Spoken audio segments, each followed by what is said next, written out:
if you want to create a text on a curve or inside a shape, you can do this. It's very easy in Affinity Designer. Simply create a shape that you want to insert lots of text on it. You can go to first frame text tool. With the frame text tool, you can just click and drag and insert a text. But if you select an object here and frame again, look at the mouse cursor. And as you can see, it will be changed to the polygon mode. It means if you click inside, you can simply write inside of that. Right click, as I explained it before, you can insert the filler text and boom. And you can modify the text like this. Or in this case, this is better. And then you can change the size of your heart without changing the text inside, or with this handle outside, you can change the size of them both.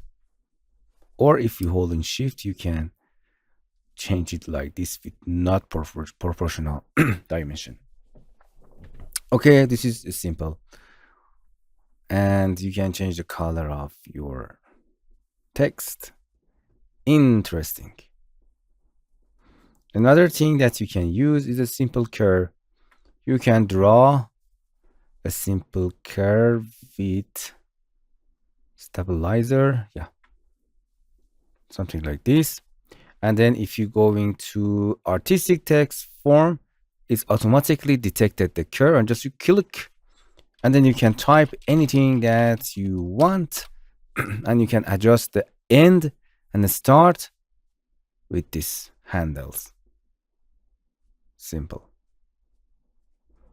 For example, we insert a circle here, and another text frame artistic tool automatically detected that, and you can just write.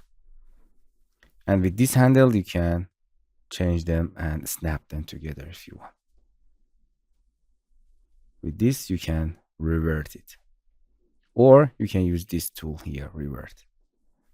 And after that, you can change the size of your shape, and it will be changed it for you. And of course, you can rotate if you want. So you can do anything with the text on a curve or text inside the shape. Hello my friends, to continue these tutorials on YouTube, subscribe us, like us, and hit the bell icon. And now you will be alerted about all of the amazing videos that we release.